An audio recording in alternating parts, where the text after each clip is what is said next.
സ്വപ്നം സാഫല്യം ഒരുങ്ങം കൂടെ ഹസനാഹോളിയുടെ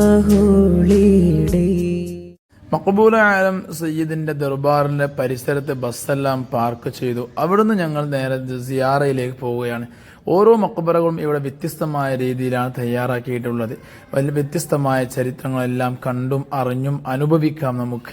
പ്രിയപ്പെട്ട ഉമ്മമാരും ഉപ്പമാരെല്ലാവരും വലിയ സന്തോഷത്തോടെ വലിയ ആകാംക്ഷയോടെ ഇതിനെല്ലാം തയ്യാറായി വരുന്നത് കാണുമ്പോൾ നമുക്ക് തന്നെ എന്തെന്നില്ലാത്തൊരു സന്തോഷമാണ്. നമുക്കൊന്ന് ചരിത്രങ്ങൾ കേട്ടു നോക്കാം. മഖബൂൽ ആലം സയ്യിദ് ബുർഹാനുദ്ദീൻ അബ്ദുള്ള തങ്ങളുപ്പാപ്പയുടെ ദർബാറിലാണ് നമ്മളെല്ലാവരും ഉള്ളത്. അഹമ്മദാബാദിലെ പുരാതന കാലത്തെ മക്ബറകളുള്ള യാത്ര ഇപ്പോൾ നമ്മളെല്ലാവരും നിലവിലുള്ളത്. നമ്മൾ ഉസ്താദ് പറഞ്ഞിരുന്നു, മഹാനായ അഹമ്മദ് ഷാ തങ്ങളുപ്പാപ്പയായിരുന്നു ഈ അഹമ്മദാബാദിലേക്ക് എല്ലാ മഹാന്മാരെയും കൊണ്ടുവന്നിരുന്നത്. അദ്ദേഹത്തിൻ്റെ ഒരു ഫേവറേറ്റ്, അദ്ദേഹത്തിൻ്റെ ഒരു പ്രത്യേക താല്പര്യം തന്നെ അഹമ്മദാബാദ് എന്ന് പറയുന്ന ഈ നാടിനെ മഹാന്മാരെ കൊണ്ട് നിറക്കുക എന്നായിരുന്നു. ആ ഒരു താല്പര്യം കൊണ്ടാണ് ഈ നാട്ടിൽ ഇത്രയധികം മഹാന്മാരെ ഇവിടെ ഉണ്ടാവാൻ തന്നെ കാരണം. അങ്ങനെ അന്ന് കാലത്ത് മഹാനവറുകളുടെ ക്ഷണപ്രകാരം ഇന്ത്യയിലേക്ക് വന്നു. ഇന്ത്യയിലെ ഗുജറാത്തിൽ ദീനീ പ്രബോധനം തുടങ്ങിയ വലിയ മഹാന്മാരിൽപ്പെട്ട പ്രധാനപ്പെട്ട ഒരാളാണ് മഹാനായ മഖബൂൽ ആലം സയ്യിദ് ബുർഹാനുദ്ദീൻ തങ്ങളുപ്പാപ്പയുടെ ദർബാറാണ് ഇവിടെ ഉള്ളത്. അവരുടെ പേരക്കുട്ടിയുടെ മക്ബറയാണ് ആ ഫ്രണ്ടിൽ കാണുന്നിട്ടാ. ഹിജറ 791 ജനിച്ചു, 858 വഫാത്തായി. മഹാനവറുകൾ ഇവിടെ വന്നു, ദീനീ പ്രബോധനം തുടങ്ങി. അങ്ങനെ ഇവിടെ ദർസും ആയിട്ട് മുന്നോട്ട് പോയിരുന്ന കാലം. മഹാനവറുകൾ ഇവിടെ വന്നിരുന്ന അന്ന് കാലത്ത് ഇവിടെ ഒരുപാട് മഹാന്മാർ ഈ അഹമ്മദാബാദ് എന്ന് പറയുന്ന നഗരത്തിലുണ്ട്. ഇഷ്ടംപോലെ മക്ബറകളുണ്ട്. എല്ലാ മക്കാമുകളും സിയാറ ചെയ്യാൻ സാഹചര്യം അനുവദനീയമല്ല. ഏതായാലും ദർസ് നടത്തിയിരുന്ന കാലത്ത് ഒരു ദിവസം പ്രഭാതത്തിൽ തഹജ്ജുദ് നിസ്കരിക്കാൻ വേണ്ടി എഴുന്നേറ്റു. ആ തഹജ്ജുദ് നിസ്കരിക്കാൻ വുളു എടുക്കാൻ വേണ്ടി പോയി. വുളു എടുത്ത് തിരിച്ചു വരുമ്പോൾ മഹാനവറുകളുടെ കാലിൽ എന്തോ ഒന്ന് തടഞ്ഞതായി ശ്രദ്ധയിൽപ്പെട്ടു. തിരിച്ചു വന്ന് മുത്തഅല്ലിമോട് പറഞ്ഞു, എൻ്റെ കാലിൽ എന്തോ തടഞ്ഞിട്ടുണ്ട്. അത് ഒരു ഇരുമ്പാണോന്ന് അറിയില്ല, അതൊരു കല്ലാണോന്ന് അറിയില്ല, അതൊരു മരാണോന്ന് അറിയില്ല, എന്തോ ഒന്ന് തടഞ്ഞിട്ടുണ്ടെന്ന് പറഞ്ഞു. ആ പറഞ്ഞ വാക്ക് അതൊരു ഇരുമ്പാണോ എന്നറിയില്ല, കല്ലാണോ എന്നറിയില്ല, അല്ല ഒരു മരമാണോ എന്നറിയില്ല, അതുപോലത്തെ എന്തോ തടഞ്ഞിട്ടുണ്ട്. മഹാനവറുകൾ ഇത് പറഞ്ഞത് കേട്ട മുത്തഅല്ലിമുകൾ നിസ്കാരം കഴിഞ്ഞു. ഉസ്താദ് പറഞ്ഞത് കാണാൻ വേണ്ടി തിരിച്ചു പോയി നോക്കി. ചെന്ന് നോക്കിയ സമയത്ത് ഉസ്താദ് പറഞ്ഞ സ്ഥലത്ത് കണ്ടത് ആ പറഞ്ഞ അതേപോലെയായിരുന്നു. കണ്ടാൽ കാഴ്ചയിൽ ഇരുമ്പിനെ പോലുള്ള പൗരുഷമുള്ളതും, എന്നാൽ കാഴ്ചയിൽ മരത്തോട് സാദൃശ്യമുള്ളതും, എന്നാൽ തൊട്ടു നോക്കിയാൽ അതൊരു കല്ലാണ് എന്ന് തോന്നുവായ ഒരു ലോഹം. ആ ലോഹം ആ മുത്തഅല്ലിമുകൾ കണ്ടു എന്ന് ചരിത്രങ്ങൾ കാണാം. അത് കണ്ടു എന്ന് മാത്രമല്ല, പിൻഗാമികളാവുന്ന നമുക്കെല്ലാവർക്കും ഇന്നും അത് കാണാൻ അവിടെ ഉണ്ട്. ഇൻഷാ അല്ലാഹ് നമ്മൾ സിയാറ കഴിഞ്ഞാൽ പോയി കാണാം നമുക്ക്.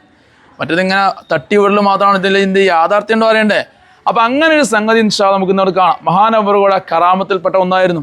അതായത് ഔലിയാക്കളൊക്കെ എന്ന് പറഞ്ഞാൽ അവരുടെ നാവുകളെ കൊണ്ട് എന്ത് പറഞ്ഞോ അത് ഫലിക്കും എന്നുള്ളതിൻ്റെ യാഥാർത്ഥ്യം. നമ്മൾ അതവ് കാണിച്ചില്ലെങ്കിൽ അതവുകേട് നമുക്ക് സംഭവിച്ചു പോയത് മനസ്സിലായി. ചിലരുണ്ടല്ലോ അതിപ്പോൾ അങ്ങനെ ഉണ്ടാവില്ല പറഞ്ഞ ആ വാക്കുകൾ വലിയ അപകടകരമായ വാക്കുകളാണ്. നമ്മൾ അജ്മീർ ഖാജ തങ്ങളുപ്പാപ്പയുടെ ദർബാറിലേക്ക് ഇപ്പോൾ നമ്മളെല്ലാവരും പോകുന്നല്ലേ. നമ്മളെല്ലാവരും നാളെ പ്രഭാതത്തിൽ ഇൻഷാ അല്ലാഹ് ഖാജ തങ്ങളുപ്പാപ്പയുടെ ദർബാറിലെത്തും. അവിടെ എത്തിക്കഴിഞ്ഞാൽ ഇൻഷാ അല്ലാഹ് ബഹുമാനപ്പെട്ട ഉസ്താദ് അവിടെ ചരിത്രം പറയുമ്പോൾ അതിലൊക്കെ പറയുന്നത് കാണാം. ഖാജ തങ്ങളുപ്പാപ്പ അജ്മീറിലേക്ക് ദീനീ പ്രബോധനത്തിന് വരുന്ന സമയത്ത് തങ്ങളുപ്പാപ്പയുടെ കൂടെ ഉണ്ടായിരുന്ന സംഘവുമായി വന്ന് അവരെ ക്ഷീണം കൊണ്ടുവന്ന് റെസ്റ്റ് എടുക്കാൻ വേണ്ടി കിടക്കുമ്പോൾ അവിടെ ഒരു ഒട്ടകത്തിൻ്റെ കൂട്ടമുണ്ടായിരുന്നു. കൂട്ടത്തെ കെട്ടിയിടുന്ന സ്ഥലമായിരുന്നു. ആ ഒട്ടകത്തിൻ്റെ യജമാനൻ വന്നുകൊണ്ട് പറഞ്ഞു, ഇവിടെ കിടക്കാൻ പറ്റൂല, ഇത് ഒട്ടകത്തിനെ കെട്ടിയിടുന്ന സ്ഥലമാണ്, അതുകൊണ്ട് ഇവിടുന്ന് പോകണമെന്ന് പറഞ്ഞു. ക്ഷീണിതനായ ഖാജ തങ്ങളുപ്പാപ്പയും കൂട്ടരും കൂടെ അവിടുന്ന് മാറിപ്പോവാം. ആ സമയത്ത് ഖാജ തങ്ങളുപ്പാപ്പ പറഞ്ഞ വാക്കുണ്ട്, ഒട്ടകത്തിനെ കിടക്കുന്ന സ്ഥലമല്ലേ, എന്നാൽ ഒട്ടകങ്ങൾ അവിടെ കിടക്കട്ടെ. ആ ഒറ്റ വാക്കേ ഉണ്ടോ. പക്ഷേ അള്ളാഹു സുബ്ഹാനഹു വ തആല ഔലിയാക്കളുടെ വാക്കിനെ സ്ഥിരീകരിപ്പിക്കും. അതുകൊണ്ട് തന്നെയാണ് അടുത്ത ദിവസം വന്നുകൊണ്ട് ഈ ഒട്ടകത്തിൻ്റെ യജമാനം വന്നു. ഈ ഒട്ടകങ്ങളെല്ലാം വിളിച്ച് എഴുന്നേൽക്കുമ്പോൾ ഒട്ടകങ്ങൾ എഴുന്നേൽക്കുന്നില്ല. ഇൻഷാ അല്ലാഹ് ചരിത്രം വിശദമാണ്, അവിടുന്ന് ഉസ്താദ് പറഞ്ഞിട്ടുണ്ട്. പൂവായ മുത്ത് നബിയുടെ ഹളറത്തിൽ ചെന്നെത്താൻ ഞങ്ങൾക്ക് തൗഫീഖ് യഗല്ലാഹ്. وهل لمولد قرة العينين أشرف خلق الله أحمد طه رسول الله. അങ്ങനെ മദ്ഹു ബൈത്തുകളെല്ലാം ചൊല്ലിക്കഴിഞ്ഞ ശേഷം ഞങ്ങൾ സിയാറത്തിന് വേണ്ടി കയറി. ബഹുമാനപ്പെട്ട ഷബീബ് ഉസ്താദായിരുന്നു നമ്മൾ ഇന്നത്തെ ദുആന് നേതൃത്വം നൽകി. ഷബീബ് ഉസ്താദ് എന്ന് പറഞ്ഞാൽ എൻ്റെ പ്രിയ സുഹൃത്തും അൽഹുബാബ ട്രാവൽസിൻ്റെ മുദീറും കൂടെയാണ്. അങ്ങനെ പ്രാർത്ഥനയെല്ലാം കഴിഞ്ഞു. അഹമ്മദാബാദിലെ നമ്മൾ ഈ ദർഗയുടെ പുറത്തേക്ക് ഇറങ്ങി. ദർഗയുടെ പുറത്ത് ഒരുപാട് ചെറിയ ചെറിയ ദർഗകൾ കാണുന്നുണ്ട്. കരിങ്കല്ലിനാൽ മാത്രമാണ് ഇവിടെയുള്ള ഏകദേശം ദർഗകളെല്ലാം നിർമ്മിച്ചിട്ടുള്ളത്. ഇനി ഞങ്ങളെല്ലാവരും പോകുന്നത് ചരിത്രങ്ങളിൽ പറയപ്പെട്ട ആ ഒരു കല്ല് അതൊന്ന് നേരിട്ട് കാണണം എന്നുള്ള ഉദ്ദേശത്തോടെയായിരുന്നു. അങ്ങനെ ദുആനെല്ലാം ശേഷം ബഹുമാനപ്പെട്ട സിയാദ് ഉസ്താദും സംഘവും എല്ലാവരും പുറത്തേക്ക് വരികയാണ്. ഇതിന് പിന്നിലൂടെ പോയി കഴിഞ്ഞാൽ നല്ലൊരു ആംബിയൻസിലൂടെ പോയി കഴിയുമ്പോഴാണ് ആ കല്ല് നമുക്ക് കാണാൻ കഴിയുക. ആ കല്ല് കിടക്കുന്നത് ആ കാണുന്ന ചെറിയ ബിൽഡിങ്ങിനകത്ത് പ്രത്യേകമായ സൂക്ഷിപ്പിലാണുള്ളത്. അവിടെ ഒരു കുടുംബമാണ് സൂക്ഷിക്കുന്നത് തോന്നുന്നു. ഏതായാലും അതിന് പ്രത്യേകം ആളുകളുണ്ട്. നല്ല തണലിലൂടെ പോകുമ്പോൾ എല്ലാവരും കൂടെ ആകാംക്ഷയോടെ ചെന്നു ആ കല്ല് എങ്ങനെയാണ് സംഭവം കാണാൻ. ഒരുങ്ങം കൂടെ ഹസനാഹോളിയുടെ വിശ്വാസം സുദൃഢം ഇറങ്ങാം കൂടെ ഹസനാഹോളിയുടെ മഖബൂലും മബ്റൂറും സിയാറത്ത് ചെയ്യാം. മക്ക മദീന കഅബ കണ്ട് സായുജ്യം പോകാം. കാശ്മീറും അജ്മീറും താജ്മഹൽ കണ്ട് കണ്ണുകളിനെ കുളിരണിയണോ. ചരിത്രങ്ങളിൽ പ്രതിപാദിച്ച ആ കല്ല് ഇതാണ് പറയപ്പെടുന്ന കല്ല്. ഏതായാലും എല്ലാവരും വന്നു വളരെ സന്തോഷത്തോടെ വളരെ ആകാംക്ഷയോടെ തൊട്ടു നോക്കുമ്പോൾ ഇരുമ്പിൻ്റെ ഒരു പൗരുഷമുണ്ട്. എന്നാൽ കാഴ്ചയിൽ മരത്തിൻ്റെ ഒരു രൂപസാദൃശ്യവുമുണ്ട്. അങ്ങനെ പലരും അത് പൊന്തിക്കാൻ ശ്രമിച്ചു. പെട്ടെന്ന് പൊന്തിക്കാൻ സാധിക്കില്ല, അത്യാവശ്യം നല്ല വെയിറ്റുണ്ട്. അങ്ങനെ പലർക്കും പൊന്തിക്കാൻ കഴിഞ്ഞു, അല്ലാത്തവർക്ക് കഴിഞ്ഞില്ല. ഏതായാലും എല്ലാവരും അവരുടെ ആ ഒരു കൗതുകത്തോടെയുള്ള നോട്ടം, അതിൽ ചിലരൊക്കെ പൊന്തിച്ചു, പൊന്തിക്കാത്തവരെല്ലാവരും തൊട്ടു നോക്കി. ഈ പറഞ്ഞതിലെല്ലാം യാഥാർത്ഥ്യത്തിൽ തന്നെ അല്ലേ എന്നുള്ള അറിയാൻ വേണ്ടി ഏതായാലും എല്ലാവരും തൊട്ടു നോക്കിയ ശേഷം ഞാൻ അവരോട് ചോദിച്ചു, ചിലരൊക്കെ എന്താ നിന്നോട് അഭിപ്രായപ്പെടും. അപ്പോൾ അവർ പറയുന്നു പറഞ്ഞ ശരിയാണോ? ശരിയാണ് ഹബീബി ശരിയാണ്. കല്ലുപോലെ തോന്നുന്നത് കണ്ടിട്ട് ശരിയാണ്, സംഭവം ശരിയാണ്. അതെ, അൽഹംദുലില്ലാഹ് പറഞ്ഞത് ശരിയാണ്. ആ മഹാനവർ പറഞ്ഞ ചരിത്രം അല്ലേ? ബഷീർക്ക് പറയോ? കറക്റ്റാണ്, പറഞ്ഞത് എല്ലാം ശരിയാണ്. ബാക്കി എന്താ പറഞ്ഞത്? മരം കൊണ്ടാണ് തന്നെ മരമാണ്, ഇരുമ്പാണെങ്കിൽ ഇരുമ്പാണ്, കല്ലാണ് കല്ലുമാണ്. നമ്മുടെ പുരുഷന്മാർ കണ്ടതിന് ശേഷം പിന്നെ സഹോദരിമാരാണ് കയറിയത്. സഹോദരിമാർക്കൊന്നും കാര്യമായി എടുത്ത് പൊന്തിക്കാൻ കഴിഞ്ഞിട്ടില്ല. കാരണം അത്ര ഭാരമുണ്ട് എന്നുള്ളത് അത് പിടിച്ചവർക്കറിയാം. കാണാൻ അല്പം വലുപ്പം കുറവാണെങ്കിലും അതിന് ഭാരം കാര്യമായിട്ടുണ്ട്. പ്രിയപ്പെട്ട ഉമ്മമാരെല്ലാവരും തൊട്ടു നോക്കി. ഈ ചരിത്രങ്ങളിലൊക്കെ പറഞ്ഞതുപോലെ സദൃശ്യങ്ങളുണ്ടോ, തൊട്ടാലൊരു ഇരുമ്പ് പോലെയുണ്ടോ, പൊന്തിക്കുമ്പോൾ ഒരു കല്ല് പോലെയുണ്ടോ, കാഴ്ചയിലൊരു മരം പോലെയുണ്ടോ, എല്ലാം വളരെ കറക്റ്റായതിനെ കണ്ടു. അവരെല്ലാവരും ആശ്ചര്യപ്പെട്ടു. അങ്ങനെ ഇവിടുന്നെല്ലാം കണ്ടു കഴിഞ്ഞതിന് ശേഷം ഞങ്ങളിവിടെ തിരിച്ചിറങ്ങി. അടുത്ത ഞങ്ങളുടെ ഡെസ്റ്റിനേഷൻ സർക്കേജ് റോസ എന്നുള്ള ദർബാറായിരുന്നു. ഇന്നൊരു വെള്ളിയാഴ്ചയാണ് ദിവസം. വെള്ളിയാഴ്ച ആയതുകൊണ്ട് തന്നെ ജുമായുടെ മുമ്പ് സിയാറയും കൂടെ തീർക്കണം എന്നൊരാഗ്രഹമുണ്ടായിരുന്നു. അങ്ങനെ സർക്കേജ് റോസ ഈ ബാച്ചിലെ 4ാമത്തെ ദർബാറായിരുന്നു. ഷാഹ ആലം, അതുപോലെ തന്നെ മഖബൂല ആലം, ബുർഹാൻ ആലം, അതുപോലെ തന്നെ സർക്കേജ് റോസ ഈ അവസാനത്തെ ദർബാറിലാണ് ഇപ്പോൾ ഞങ്ങൾ എല്ലാവരും ഉള്ളത്. സർക്കേജ് റോസയെക്കുറിച്ച് പറയുകയാണെങ്കിൽ ഒരുപാട് ചരിത്രപരമായി പറയാനുണ്ട്. ഇൻഷാ അല്ലാഹ് വിശദമായി പറയാം, നമുക്ക് കേൾക്കാം. പ്രിയ സുഹൃത്തെ, നമ്മുടെ വീഡിയോ നിങ്ങളുടെ ഫാമിലി ഗ്രൂപ്പിലേക്ക് ഒന്ന് അയച്ചു കൊടുക്കണേ. ആർക്കെങ്കിലുമൊക്കെ അഹമ്മദാബാദിൽ പോകുമ്പോഴോ അതല്ലെങ്കിൽ ഈ ചരിത്രങ്ങൾ അറിയാനൊക്കെ ഉപകാരപ്പെടുകയാണെങ്കിൽ നമ്മുടെ ആ ഒരു ഷെയർ വലിയ ഉപകാരപ്പെടുകയില്ലേ. അതുപോലെ നമ്മുടെ ചാനൽ സബ്സ്ക്രൈബ് ചെയ്തുകൊണ്ട് കൂടെ കൂട്ടുമെന്ന്. റോസ എന്ന് പറയുന്ന വലിയ ദർബാറിലാണ് ഇപ്പം നമ്മളുള്ളത്. സുൽത്താൻ അഹമ്മദ് കഞ്ചുബക്ഷി കാട്ടു തങ്ങളുപ്പാപ്പയുടെ ദർബാറാണ് ഇവിടെ ഉള്ളത്. മഹാനായ സുൽത്താൻ അഹമ്മദ് കഞ്ചുബക്ഷി കാട്ടു തങ്ങളുപ്പാപ്പ ഹയാത്തുള്ള കാലത്ത് തന്നെ ഒരുപാട് കറാമത്തുകൾ ഇവിടെ വെച്ചുകൊണ്ട് കാണിച്ചതായിരുന്നു. അഹമ്മദാബാദ് നഗരത്തിൽ അഹമ്മദ് ഷാ മഹാനവറുകൾ ഭരണം നടത്തിയിരുന്ന സമയത്ത് അന്ന് കാലത്ത് ഇവിടെ വലിയ ക്ഷാമമുണ്ടായി. എന്ത് ക്ഷാമം? ജലക്ഷാമമുണ്ടായി. മഴയില്ല, വല്ലാത്ത വിഷമത്തിൽ. അന്നും ഇന്നും പൊതുവിൽ ഇവിടെ മഴ കുറവാണ്.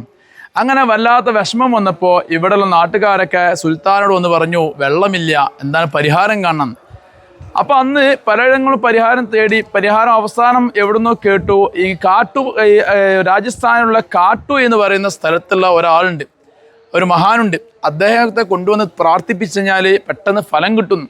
സ്വാഭാവികം നമ്മളൊക്കെ നാടുകളിലങ്ങനെയല്ല, ഏതെങ്കിലും ഉസ്താദ്മാരെ ദുആ ഇജാബത്ത് കിട്ടും കേട്ട വേഗം അങ്ങോട്ട് ഓടാറില്ലേ? ഇല്ലേ? ഉണ്ടെന്ന് പറഞ്ഞോളൂ. അപ്പൊ അതുപോലെ എന്തായി കേട്ടപ്പോ അദ്ദേഹത്തെ ഈ രാജസ്ഥാനിലെ കാട്ടു എന്ന് പറയുന്ന സ്ഥലത്ത് നിന്ന് ഈ സുൽത്താൻ അഹമ്മദ് ഷാ എന്ന് പറയുന്ന ഈ സുൽത്താന് ഇങ്ങോട്ട് കൊണ്ടുവരാം, നമ്മൾ അഹമ്മദ് കഞ്ചുബക്ഷി കാട്ടു തങ്ങൾ പാപ്പാനെ അങ്ങനെ ഇവിടെ കൊണ്ടുവന്നു. അങ്ങനെ പ്രാർത്ഥിപ്പിച്ചു. ആ പ്രാർത്ഥനയുടെ ഫലം എന്നോളം നല്ല മഴ ലഭിച്ചു. എല്ലാവർക്കും വേണ്ടുവോളം വെള്ളം ഉപയോഗിക്കാനും എല്ലാം വളരെ റാഹത്തായി.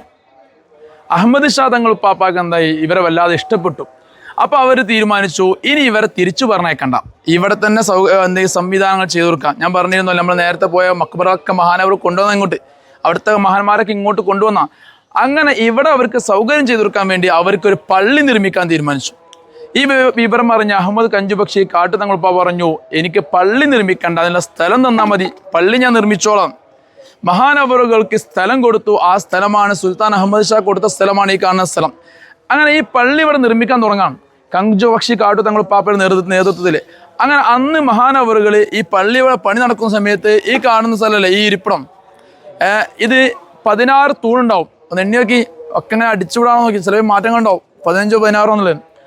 16 തൂണുകളുള്ള ഈ ഒരു ഇടത്തിൽ ഒരു മുസല്ല വിരിച്ചുകൊണ്ടായിരുന്നു മഹാനവറുകൾ ഇരുന്നിരുന്ന്. പണി ഇങ്ങനെ നടക്കുന്നു, മഹാനവർ അവിടെ ഇരിക്കുന്നു. അങ്ങനെ പണി കഴിഞ്ഞ് ജോലിക്കാർ പോകുമ്പോൾ മഹാനവറുകളുടെ മുസല്ലയുടെ താഴെ നിന്നെടുത്ത് ശമ്പളം കൊടുക്കും. എവിടുന്നാ വന്നത്, എങ്ങനെയാ വന്നത് ഒന്നും ആർക്കും അറിയില്ല, ശമ്പളം കൊടുക്കും. അങ്ങനെ ഒരു ദിവസം 2 ദിവസം സ്വാഭാവികമായിട്ട് എല്ലാവരും ഇത് എന്ത് ചെയ്യും, വാങ്ങിപ്പോകും. പിന്നെ ആളുകൾക്ക് സംശയം, ഇത് എവിടുന്ന് വരുന്ന ക്യാഷ്, ഒരു ഐഡിയ ഇല്ലല്ലോ. കാരണം ഈ മഹാനവറുടെ ആ പദവി ഒരു പക്ഷേ അത്ര മനസ്സിലാക്കാതെ കൊണ്ടായിരിക്കാം. അങ്ങനെ മഹാനവറുകൾ എഴുന്നേറ്റ് പോയി കഴിഞ്ഞാൽ പിന്നീട് ആളുകൾ എന്തായി ഇവിടെ വന്ന് ആ മുസല്ലമല്ലേ പൊന്തിച്ചു നോക്കും, അപ്പോൾ ഒന്നും കാണില്ല. ചുരുക്കി പറഞ്ഞാൽ അത്ര വലിയ കറാമത്തുകൾ കാണിച്ചിരുന്ന വലിയൊരു മഹാന്റെ ദർബാറാണ് നമ്മളിപ്പോൾ ഇതിൻ്റെ ചാരയാണ് ഇപ്പം ഉള്ളത്. മഹാനായ അഹമ്മദ് കഞ്ചുബക്ഷി കാട്ടു തങ്ങൾ പാവപ്പെട്ട മഹാനവറുകൾ ഡൽഹിക്കാരനാണ്. ചെറിയ കുഞ്ഞായിരിക്കുമ്പോൾ തന്നെ ഉമ്മയും ഉപ്പയും ഒരു വലിയ ജലപ്രളയം വന്നപ്പോൾ അതിൽ മരണപ്പെട്ടു പോയി. യതീമായ ഈ കുഞ്ഞിനെ രാജസ്ഥാനിലെ കാട്ടു എന്ന് പറയുന്ന സ്ഥലത്തുള്ള അബൂ ഇസ്ഹാഖുൽ മഗ്രിബി എന്ന് പറയുന്ന വലിയ സൂഫി വര്യൻ കൊണ്ടുപോയി അവരായിരുന്നു ഇവരെ വളർത്തിയിരുന്നത്. അങ്ങനെ ഒരു വലിയൊരു സൂഫി വര്യൻ്റെ ആ ഒരു തെർബീയത്തിൽ വളർന്നുകൊണ്ടായിരിക്കാം എത്ര വലിയ പദവി മഹാനവറുകൾ ലഭിക്കാൻ തന്നെ കാരണം. മഹാനവറുകൾ പരിശുദ്ധമായ മദീനയിലേക്ക് ഹബീബായ മുത്തനബി സല്ലല്ലാഹു അലൈഹി വസല്ലമ തങ്ങളുപ്പാപ്പാനെ സിയാറ ചെയ്യാൻ വേണ്ടി പോയി. ആരംഭപ്പുവായ തങ്ങളുപ്പാപ്പയുടെ ദർബാറിൻ്റെ അവിടെ എത്തുമ്പോൾ മദീനയുടെ കവാടത്തിലേക്ക് എത്തുമ്പോൾ തന്നെ അവിടെ മദീനയുടെ ഗവർണർ വന്നുകൊണ്ട് ഷാൾ അണിയിച്ചുകൊണ്ട് സ്വീകരിച്ചു. മഹാനവറുകൾ ചോദിച്ചു, എന്തപ്പോൾ ഇന്ന ഷാളൊക്കെ അണിയിച്ച് സ്വീകരിക്കാൻ മാത്രം? കാരണം അദ്ദേഹം പ്രതീക്ഷ ഒന്നല്ല, അതുകൊണ്ട്. അപ്പം അദ്ദേഹത്തോട് പറയാണ്, ഹബീബായ മുത്തനബി സല്ലല്ലാഹു അലൈഹി വസല്ലമ തങ്ങളുപ്പാപ്പയുടെ നിർദ്ദേശമുണ്ട്, നിങ്ങൾ ഇങ്ങോട്ട് വരുമ്പോൾ നിങ്ങൾ ഷാൾ അണിയിച്ച് സ്വീകരിക്കണം. ആരംഭപ്പൂവായ തങ്ങളുപ്പാപ്പ നിർദ്ദേശിച്ചു, ഇങ്ങനെ ഒരാൾ വരുമ്പോൾ അവരെ ഷാൾ അണിയിച്ച് സ്വീകരിക്കണം എന്നുള്ളത്. മദീനത്തെ ചരിത്രങ്ങൾ പറയുന്നത് കാണാം. അവിടെ പല ചരിത്രങ്ങളും ഇതുപോലെ പല സംഭവങ്ങളും മുത്തായ നബി സല്ലല്ലാഹു അലൈഹി വസല്ലമ തങ്ങളുപ്പാപ്പ അങ്ങോട്ട് സർപ്രൈസ് കൊടുത്ത ഒരുപാട് ചരിത്രങ്ങളുണ്ട്. അതൊക്കെ മദീനയുടെ അവിടെ വിഷയങ്ങളിൽ പെട്ടാണ് പറഞ്ഞുകൊണ്ടുവന്നത്. ആ ഷാൾ അങ്ങനെ അണിയിച്ച് സ്വീകരിച്ചു എന്ന് മാത്രമല്ല, ആ ഷാള് ഇവിടെയുള്ള മ്യൂസിയത്തിൽ സൂക്ഷിച്ചു വെച്ചിട്ടുണ്ട്. ഇൻഷാ അല്ലാഹ് നമുക്ക് സിയാറിന് മുമ്പ് സിയാറ കഴിഞ്ഞിട്ട് നമുക്ക് എന്ത് ചെയ്യാം, അവിടെ ചെന്ന് കാണാം. ഇവിടൊക്കെ നമ്മൾ മനസ്സിലാക്കേണ്ടത് ഓരോ മഹാന്മാരുടെ ദർബാറിലെത്തുമ്പോഴും ഓരോരുത്തരുടെ കാറ്റഗറി ആ ഒരു സ്ഥാനങ്ങളുടെ വ്യത്യാസങ്ങളാണ്. ഹബീബായ തങ്ങളുപ്പാപ്പ മദീനയിൽ ചെന്നപ്പോൾ സ്വീകരിക്കാൻ വേണ്ടി ഗവർണറോട് നിർദ്ദേശം കൊടുത്തുവെങ്കിൽ ഹബീബിൻ്റെ മനസ്സിൽ എത്രമാത്രം മഹബത്ത് ഈ വ്യക്തിയോട് ഇങ്ങോട്ടും ഉണ്ടായിട്ടുണ്ടാവാം അല്ലേ? അത്ര വലിയ സ്ഥാനമുള്ള വലിയ പദവിയുള്ള ഒരു മഹാന്റെ ദർബാറിലാണ് നമ്മളുള്ളത്. എന്തായാലും ദുആന് ഇജാബത്ത് കിട്ടുന്ന സ്ഥലങ്ങളാണ്. അപ്പോൾ ഇവിടെ നിന്നൊക്കെ ദ്വാരക്കുമ്പോൾ നമ്മുടെ കാര്യങ്ങൾ തുറന്ന് പറയാം. ഏറ്റവും കൂടുതൽ നമ്മൾ മനസ്സിലാക്കേണ്ട കാര്യം, ദുആ ചെയ്യുമ്പോൾ അബദീന, നമ്മളെ അള്ളാഹ് എങ്ങനെയാണോ അള്ളാഹുവിനെ ഒരു അടിമ ഭാവിക്കുന്ന അവർക്ക് പഠിച്ചോൻ അങ്ങനെയാണ് എന്ന് പറഞ്ഞാൽ ഒരു അടിമ ഭാവിക്കാണ്. എൻ്റെ ഒരു അടിമ ഭാവിക്കുക, എനിക്ക് എൻ്റെ റബ്ബ് ദുആന് എന്തായാലും ഇജാബത്ത് തരും, എന്നാലും അവിടെ ഇജാബത്തുണ്ട്. അല്ല ഒരാളിങ്ങനെ ദ്വാരം നോക്കാം, ഏതായാലും മൊയിലേർ പറഞ്ഞല്ലേ, അത് കിട്ടണേ പൊട്ടാണി പൊട്ടിക്കോട്ടെ, അവിടെ ഉത്തരമില്ല. മനസ്സിലായല്ലേ? നല്ല നല്ല മഹാന്മാരുടെ ദർബാറുകളാണ്. നമ്മളെ കൂട്ടത്തിൽ ഓരോരുത്തർക്കും നീറുന്ന 100 വേദനകളുണ്ട്. എല്ലാവർക്കും അവരെ മനസ്സിലെ കാര്യങ്ങൾ അറിയാം അല്ലേ? മക്കളെ സ്വഭാവമോശങ്ങൾ, ഭർത്താവിൻ്റെ വിഷയങ്ങൾ, അല്ലെ ജോലിയില്ലായ്മ തുടങ്ങിയ എല്ലാം ഉണ്ട്. അതെല്ലാം നമ്മൾ ഈ മഹാന്മാരുടെ അവിടെ ചെന്നുകൊണ്ട് ഇറക്കി വെക്കുക, എന്തായാലും പരിഹാരം കിട്ടും. അല്ലാഹു സുബ്ഹാനഹു വ തആല നമ്മുടെ സിയാറകളെല്ലാം ഖബൂൽ ചെയ്യുമാറാവട്ടെ. അപ്പോൾ അന്ന് നിർമ്മിച്ച പള്ളിയാണ് ഈ കാണുന്ന പള്ളി. കുളമുണ്ടോ? ഇവിടെ കുളമുണ്ടോ സാർ? വലിയ കുളം അല്ലേ? അതുപോലെ തന്നെ അപ്പോൾ അന്ന് മഹാനവ ഇരുന്ന സ്ഥലമാണ് ഈ ഇരിപ്പേട്ടാ. ഷതഞ്ഞ് സിയാറത്തിന് പോവാം. ബാക്കി കാര്യങ്ങൾ സിയാറ കഴിഞ്ഞാൽ കാണിച്ചു കേട്ടോ. ഇവിടുത്തെ ഗുജറാത്തിന്റെ നമ്മൾ കുറേ ദർഗകൾ പോയില്ല. ആ ദർഗയിൽ ഈ സർക്കാർ റോജക്ക് വേറെ വ്യത്യാസമുണ്ട്. ഇത് ഇവിടുത്തെ നമ്മളെ ആർക്കിയോളജി സർവേ ഓഫ് ഇന്ത്യൻ്റെ കീഴിലാണെന്നുള്ളത്. അവിടുത്തെ ഭരണകൂടത്തിൻ്റെ നിയന്ത്രണത്തിലാണ്. ഒരു മൊണുമെൻ്റ് ആയിട്ട് ഇവിടുത്തെ ഗുജറാത്ത് ഗവൺമെൻറ് തന്നെ പ്രഖ്യാപിച്ച സ്ഥലമാണ്. അവരാണിത് സംരക്ഷിക്കുന്നത്. ഇതൊക്കെ അത്രയും പഴക്കമുള്ളതുകൊണ്ടാണ് ഈ കാരണം. അവർ അഹമ്മദാബാദ് പേര് തന്നെ സുൽത്താൻ അഹമ്മദ് ഷാ വെക്കാൻ തന്നെ കാരണം ഈ അഹമ്മദ് കഞ്ചുപക്ഷി അഹമ്മദ് എന്നില്ലേ. അപ്പോൾ അഹമ്മദ് കഞ്ചുപക്ഷി കാട്ടു തങ്ങൾ പാപ്പയോട് അതിയായ മഹബത്ത് കൊണ്ടായിരുന്നു ഈ നാടിന് അഹമ്മദാബാദ് പേര് വരാൻ തന്നെ കാരണം കേട്ടോ. ഇൻഷാ അല്ലാഹ് ബാക്കി കാര്യങ്ങൾ സിയാറത്തിന് പറയട്ടോ. സിയാറകളെല്ലാം കഴിഞ്ഞതിന് ശേഷം ഞങ്ങൾ ഭക്ഷണം കഴിച്ചു. ഭക്ഷണത്തിൻ്റെ സമയമായിരുന്നു. അഹമ്മദാബാദിൽ ചെറിയ രൂപത്തിലൊക്കെ മലയാളി ഭക്ഷണം ലഭിക്കുന്നത് കൊണ്ട് നമ്മൾ ബുക്ക് ചെയ്ത് കൊണ്ടുവന്നിരുന്നു. അങ്ങനെ ആ ഭക്ഷണം കഴിക്കലെല്ലാം കഴിഞ്ഞു. ചെറിയ രൂപത്തിൽ സിയാറകളെല്ലാം കഴിഞ്ഞു. മദ്ഹുകളെല്ലാം പാടി സന്തോഷത്തോടെ പിന്നീട് ഞങ്ങൾ മുത്തായി നബി സല്ലല്ലാഹു അലൈഹി വസല്ലമ തങ്ങളുപ്പാപ്പയുടെ ആ ഒരു തങ്ങളുപ്പാപ്പയുടെ നിർദ്ദേശപ്രകാരം ഗവർണർ കൊടുത്ത ഒരു ഷാള് അത് മ്യൂസിയത്തിലുണ്ട്. അതിനെ കാണാൻ വേണ്ടി പോയി. പ്രിയപ്പെട്ട നമ്മളെ സുബൈർ ഖയും എല്ലാവരും കണ്ടില്ല. എല്ലാവരും വരികയാണ് ആ ഷാളും മറ്റു കാര്യങ്ങളെല്ലാം കാണാൻ വേണ്ടിയിട്ട്. സാഫല്യം ഒരുങ്ങാം കൂടെ ഹസന ഹോളിഡേയ്സ്. വിശ്വാസം സുദൃഢം ഇറങ്ങാം കൂടെ ഹസന ഹോളിഡേയ്സ്. മഖബൂലും മബ്റൂറും സിയാറത്ത് ചെയ്യാം. മക്ക മദീന കഅബ കണ്ട് സായുജ്യം പോകാം. കാശ്മീരും അജ്മീറും താജ്മഹൽ കണ്ട് കണ്ണുകളിനി കുളിരണിയണോ. ഊട്ടി മൈസൂരും കാണാം. ലക്ഷദ്വീപിലും പോകാം. കൂട്ടായുണ്ടല്ലോ ഹസന ഹോളിഡേ. സ്വപ്നം സാഫല്യം ഒരുങ്ങാം കൂടെ ഹസന ഹോളിഡേയ്സ്. വിശ്വാസം സുദൃഢം ഇറങ്ങാം കൂടെ ഹസന ഹോളിഡേയ്സ്.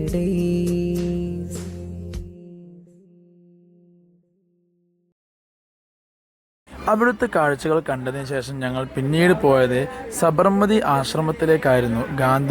ഗാന്ധിജിയുടെ ഒരുപാട് ഓർമ്മകളുള്ള സബർമതി ആശ്രമത്തിലേക്ക് പോകുന്ന വഴിയിലെല്ലാം മനോഹരമായ കാഴ്ചകളെല്ലാം കണ്ടു. വളരെയധികം തിരക്കേറിയ അഹമ്മദാബാദിന് ശേഷം അല്പം ദൂരം നടന്നുകൊണ്ടായിരുന്നു സബർമതി ആശ്രമത്തിലേക്ക് പോകേണ്ടത്. കാരണം പാർക്കിംഗ് ഒരു സൈഡിലും സബർമതി ആശ്രമത്തിലേക്കുള്ള വഴി മറ്റൊരു സൈഡിലും. ഏതായാലും അങ്ങനെ പോയി ഞങ്ങളിപ്പോൾ സബർമതി ആശ്രമത്തിന്റെ അകത്തേക്ക് കയറി. കൂട്ടായുണ്ടല്ലോ ഹസന ഹോളിഡേ. സ്വപ്നം സാഫല്യം ഒരുങ്ങാം കൂടെ ഹസന ഹോളിഡേ. വിശ്വാസം സുദൃഢം ഇറങ്ങാം കൂടെ ഹസന ഹോളിഡേ. ആശ്രമം ഗാന്ധിജിയുടെ ആശ്രമം ഈ കാണുന്നതാണ്. ഈ അതിഥികൾ വരുന്ന സമയത്ത് സ്വീകരിച്ചിരുന്ന സ്ഥലം. Guest house. ഇതിന് ഓരോന്നോരോ പേരുണ്ട്. ഇതിൻ്റെ പേരെന്താ? Nandini guest house. അതേമാതിരി ഗാന്ധിജിൻ്റെ വീടിൻ്റെ പേരുണ്ട്. പേരെന്തിന്? വീടിൻ്റെ പേരെന്തെന്നറിയോ? ഹൃദയ കുഞ്ചി എന്നാണ് ഗാന്ധിജി പാർത്ത വീടിൻ്റെ പേര്. ആ കാണുന്ന ബിൽഡിംഗ് അതാ. അതിൻ്റെ ഉള്ളിലാണ് ഗാന്ധിജിയും കസ്തൂർബ ഗാന്ധിയും കൂടി താമസിച്ചിരുന്നത്. പിന്നെ ഇതിൻ്റെ അപ്പുറത്താണ് മ്യൂസിയം വരുന്നത്. ആ മ്യൂസിയത്തിൽ ആ പണ്ട് കാലത്ത് ഈ നൂല് നെയ്ത ചർക്കൻ്റെ മിനിയേച്ചർ ഉണ്ട് വരുമ്പോൾ അവിടെ. അങ്ങനത്തെ ഒറിജിനൽ ചർക്കൊക്കെ അവിടെ കാണാൻ സൂക്ഷിപ്പുണ്ട്. പിന്നെ ഗാന്ധിജിയുടെ ഒരു എന്താ പറയുക ഈ മറ്റേ മെഴുകുകൊണ്ടുള്ള സ്റ്റാച്യു അവിടെ ഉണ്ടാക്കി വെച്ചിട്ടുണ്ട്. പിന്നെ ഗാന്ധിജിയുടെ ഒരുപാട് സമരങ്ങളും യാത്രകളും പല രാജ്യങ്ങളെ സന്ദർശിച്ചൊക്കെ ഫോട്ടോസൊക്കെ അതിനുള്ള സൂക്ഷിപ്പുണ്ട്. അതൊക്കെ കണ്ട് ഇറങ്ങലാണ് ഇവിടെയുള്ള പരിപാടി. ഇവിടെ നിന്നാണത്ര ഗാന്ധിജി എന്ത് പോയത്? നമ്മളെ ഉപ്പ് സത്യാഗ്രഹത്തിന് വേണ്ടി ദണ്ഡിയാത്ര പോയത്. ഈ കാണുന്നതാണ് സബർമതി പുഴ. ഈ സബർമതി പുഴയ്ക്ക് കുറുകെയാണ് അഡൾട്ട് ബ്രിഡ്ജ് എന്ന് പറഞ്ഞൊരു പാലം കെട്ടിയാണ് ഗുജറാത്തിൽ. നല്ല ഭംഗിയുള്ളൊരു പാലം. ഒരാൾക്ക് ആ പാലത്തിലേക്ക് എൻട്രൻസ് ഫീസ് 150 റുപ്യാണ്. അത്രയും വിലപിടിപ്പുള്ളൊരു ടൂറിസ്റ്റ് കേന്ദ്രമായിട്ടാണ് അത് കാണുന്നത്. രാത്രി ഭയങ്കര ഭംഗിയാണ് കാണാൻ. അഡൾട്ട് ബ്രിഡ്ജ് നരേന്ദ്രമോദി ഉദ്ഘാടനം ചെയ്തത്. ആ പാലൊക്കെ ഈ പുഴയുടെ കുറുകെയാണ് വരുന്നത്. ഈ പുഴയുടെ താഴ്വാരത്ത് കൂടി 2 സൈഡിലും നടക്കാനുള്ള വഴിയുണ്ട്. രാവിലെ ആളുകൾക്ക് എക്സസൈസ് ചെയ്ത് നടക്കാൻ വേണ്ടി എത്രയോ കിലോമീറ്ററുകളുണ്ട്. അതൊക്കെ ഈ നരേന്ദ്രമോദി കൊണ്ടുവന്ന വികസനങ്ങളാണ് ഇവിടുത്തെ. മനസ്സിലായില്ല? അപ്പം ഇതൊക്കെയാണ് ഇവിടെ കാണാനുള്ളത്. എനിക്ക് ഓരോന്നും പറഞ്ഞുതരാൻ കഴിയുന്നില്ല. എങ്കിലും നിങ്ങളൊന്ന് കണ്ടു നോക്കുക. നമുക്ക് ഒരുമിച്ച് കണ്ടു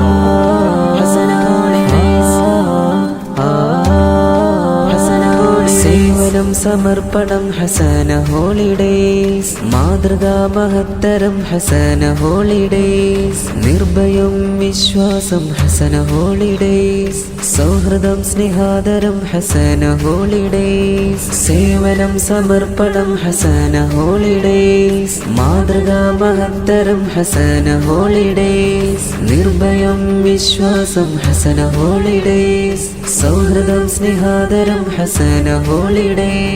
സ്വപ്നയാത്രകൾക്ക് വർണ്ണ ചിറക് നൽകി ലക്ഷ്യമേറി നൃത്തടങ്ങൾ നിർവൃതിയില്ലാണ്ട നിമിഷമേ.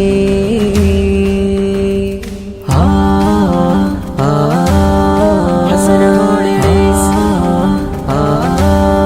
ഹസന ഹോളിഡേയ്സ്. അങ്ങ് ദിക്ക് മക്കയും മദീന കണ്ട് കണ്ണുകൊണ്ട് മനമകം കുളിർമ കൊണ്ട് ഹംദ് ബിണ്ട് ശുക്രതുണ്ട്. അങ്ങ് ദിക്ക് മക്കയും മദീന കണ്ട് കണ്ണുകൊണ്ട് മനമകം കുളിർമ കൊണ്ട് ഹംദ് ബിണ്ട് ശുക്രതുണ്ട്. കാവനൂരിൽ ജൈത്രയാത്ര തുടരുമീ ഹസന ഹോളിഡേയ്സ്, സിയാറത്ത് ആൻഡ് ടൂർ സർവീസ്. ഹസന ഹോളിഡേയ്സ്, ദർബാറ് പോകുവാനൊരുക്കമോ, താജ്മഹൽ കാണുവാനിനി തിടുക്കമോ, മഞ്ഞ് മൂടും താഴ്വരകൾ താണ്ടി ഉലകിലെ സുബർഗം കാശ്മീർ പോകുവാനൊരുക്കമോ നിങ്ങൾ. കടല് കടന്നക്കരയാ ലക്ഷദ്വീപ് പോയി നല്ല മുഞ്ചി തീർത്ത സംസ്കാരം കാണണോ നിങ്ങൾ. കടല് കടന്നക്കരയാ ലക്ഷദ്വീപ് പോയി നല്ല മുഞ്ചി തീർത്ത സംസ്കാരം കാണണോ നിങ്ങൾ. ഉദകമണ്ഡലം ഊട്ടി മൈസൂരും താണ്ടി നല്ല വിസ്മയങ്ങൾ കാണും യാത്ര പോകാം നമ്മൾ. വാതിലുള്ള കാഴ്ച കലയലക്ക് കാലമേകി നിത്യം ആഗ്രഹങ്ങൾ പൂത്തു കണ്ട് സ്വപ്നമോ പുലർന്നുകൊണ്ട് ഭൂമി സ്വർഗമാക്കണം ഇനിയുള്ള. സബർമതി ആശ്രമത്തിൽ നിന്ന് ഞങ്ങൾ ഇറങ്ങിയതിന് ശേഷം തിരിച്ച് ഞങ്ങൾ അസർവ റെയിൽവേ സ്റ്റേഷനിലേക്ക് പോകുന്ന വഴിയിലായിരുന്നു ഈ രംഗം കണ്ടത്. നമ്മുടെയൊക്കെ ഡ്രസ്സുകൾ സെക്കൻഡ് കച്ചവടം ചെയ്യുന്ന സ്ഥലം. ഒരുപാട് ദൂരത്തേക്ക് ഈ ഡ്രസ്സുകൾ അങ്ങനെ നീണ്ടു കിടക്കുന്നതായി കണ്ടു. ഒരുപാട് വസ്ത്രങ്ങളുണ്ട്. എവിടെ നിന്ന് വന്നു എന്നൊന്നും അറിയത്തില്ല. എങ്കിലും ഉപയോഗിച്ച വസ്ത്രങ്ങളുടെ കച്ചവട മാർക്കറ്റാണെന്ന് മനസ്സിലാക്കാൻ കഴിഞ്ഞു. അങ്ങനെ ഞങ്ങളുടെ യാത്രാ സംഘം ഇന്നലെ സബർമതി ആശ്രമത്തിൽ നിന്നും പോയി അസർവ റെയിൽവേ സ്റ്റേഷനിൽ എത്തിയിട്ടുണ്ട്. കഴിഞ്ഞ കാലങ്ങളിലൊക്കെ അസർവ റെയിൽവേ സ്റ്റേഷന് വലിയ ബുദ്ധിമുട്ട് നേരിട്ടിരുന്നു ഇവിടുത്തെ പണികൾ കാരണം. ഇപ്പോൾ ഇവിടെ പണികളെല്ലാം കഴിഞ്ഞു വളരെ വൃത്തിയാക്കി വെച്ചിട്ടുണ്ട്. നമ്മുടെ ബസ് മെയിൻ റോഡിലാണ് നിർത്തുക. അവിടെ നിന്ന് നമ്മുടെ ലഗേജുകളെല്ലാം എടുത്ത് റെയിൽവേയുടെ ഫ്രണ്ടിലേക്ക് വരികയാണ് പ്രിയപ്പെട്ട ഉപ്പമാരും ഉമ്മമാരും എല്ലാവരും. അങ്ങനെ ഇന്നത്തെ അഹമ്മദാബാദ് യാത്ര ഏകദേശം ഇവിടെ അവസാനിച്ചു. പ്രിയ സുഹൃത്തെ, നമ്മുടെ വീഡിയോക്ക് നിങ്ങളുടെ വിലയേറിയ അഭിപ്രായങ്ങൾ കമൻറ്റ് ബോക്സിൽ അറിയിക്കുമെന്ന് പ്രതീക്ഷിക്കുന്നു. അപ്പോൾ അടുത്തൊരു കിടലൻ വീഡിയോയുമായി നമുക്ക് വീണ്ടും കാണാം. നിങ്ങളുടെ ഫാമിലി ഗ്രൂപ്പിലേക്ക് നമ്മുടെ വീഡിയോ അയക്കാൻ മറക്കരുത്.